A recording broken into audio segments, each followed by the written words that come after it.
జై గురుదత్త, శ్రీ గురుదత్త. నమస్తే ఫ్రెండ్స్. మనం ఎన్నో పాపకర్మలు చేస్తుంటాం.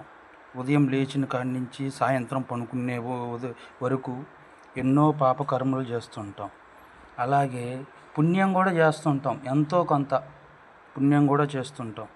కాబట్టి ఫ్రెండ్స్, ఈ ఒక్క మాట వినండి ఫ్రెండ్స్. ఎవరైనా ఒక్కరైనా మారితే అదే సంతోషం.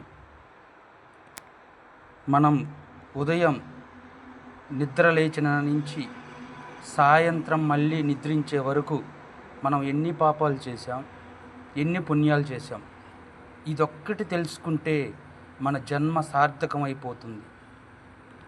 అది ఎలాగంటే ఫ్రెండ్స్, మీరు 2 పుస్తకాలు కొనుక్కోండి, నోట్బుక్లు.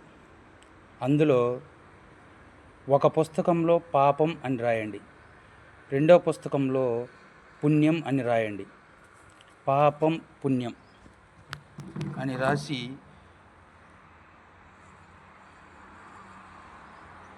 ఉదయం నిద్ర లేవటంతో పాపం అనే పుస్తకం ఓపెన్ చేయండి. లేదు, ఉదయాన్నే పాపం జోలికి మనకెందుకు అనుకుంటే పుణ్యం అని పుస్తకాన్ని ఓపెన్ చేయండి. చేసిన తర్వాత మీరు నిన్నటి రోజున ఏ పుణ్యం అయితే చేశారో ఆ పుణ్యం రాయండి.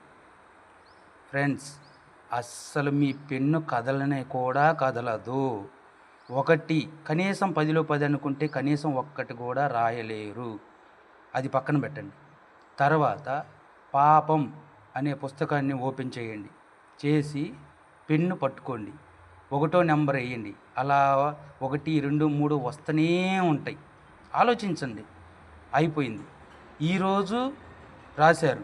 రేపు మళ్ళీ ఉదయం నిద్ర లేవటంతో మీరు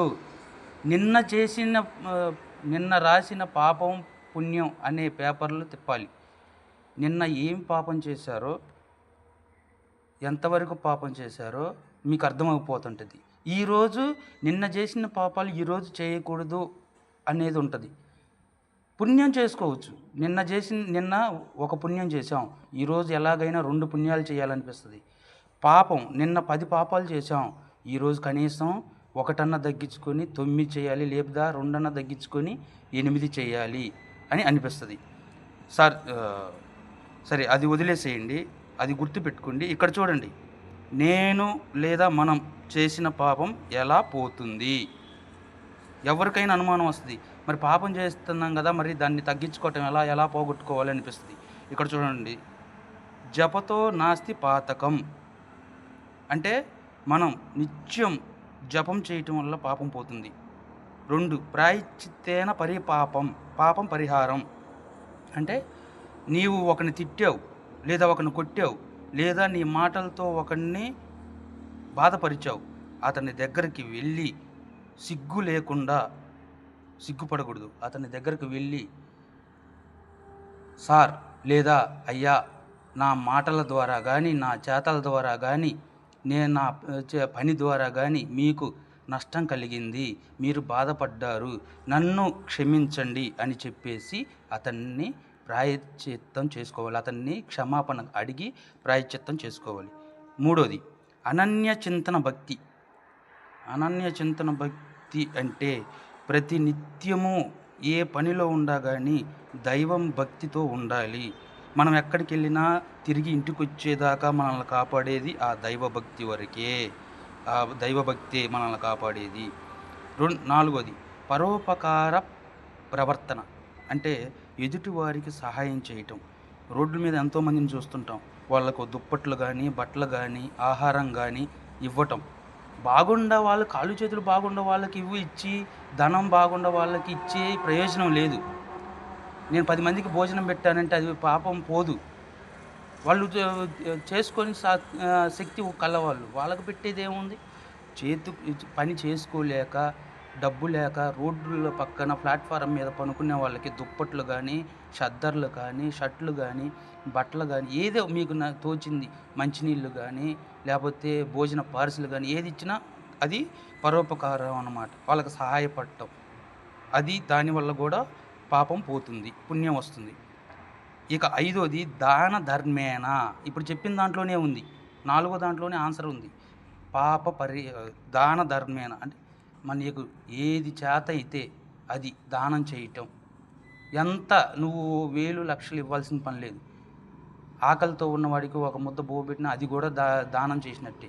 ఓ 10 రూపాయలు దానం చేసినా చేసినట్టే.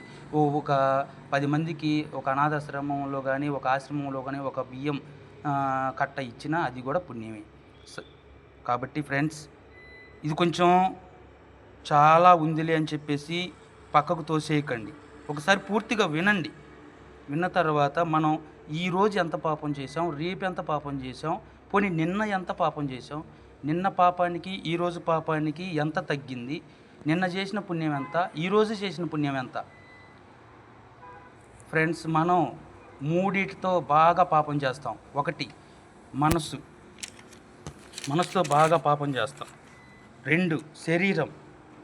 3 ఇది మెయిన్ వాక్కాయం అంటే మాటలతో ఎదుటి వారిని బాధ పెట్టేది అసలు చేయకూడదు. మన వల్ల ఎదుటివాడు ఆనందంగా ఉండాలి కానీ, మనం చేసే పని వల్ల కానీ, మనం మాట్లాడే మాటల వల్ల కానీ ఎదుటివాడు బాగా ఆనందపడాలి కానీ దుఃఖపడకూడదు. ఈ ఒక్కటి తెలుసుకోండి ఫ్రెండ్స్. ఇప్పటికే మనం ఎన్నో బాధలు అనుభవిస్తున్నాం కర్మలు చేసి. పాపం ఎక్కువైపోయి ఇదే చక్రంలో తిరుగుతున్నాం. కుమ్మరసారి అంటారు చూసారా, అంటే కుమ్మరవాడిని చక్రం ఎలా తిరుగుతుందో మన జీవితం కూడా పుట్టడం చావటం. ఇంకా మనం దేవుణ్ణి ఎప్పుడు తెలుసుకునేది? ఎన్ని జన్మల తర్వాత మనం దేవుణ్ణి తెలుసుకునేది? ఇలాగే ఉంటారా? అందుకని ఫ్రెండ్స్, నేను మాట్లాడేది మీకు సోదిగా అనిపించవచ్చు, కానీ ఇందులో నిజమెంతో ఒక్కళ్ళు ఇద్దరు మారినా కానీ చాలా నాకు పుణ్యం వస్తుంది, మీకు పుణ్యం వస్తుంది. Thanks friends. నమస్కారం.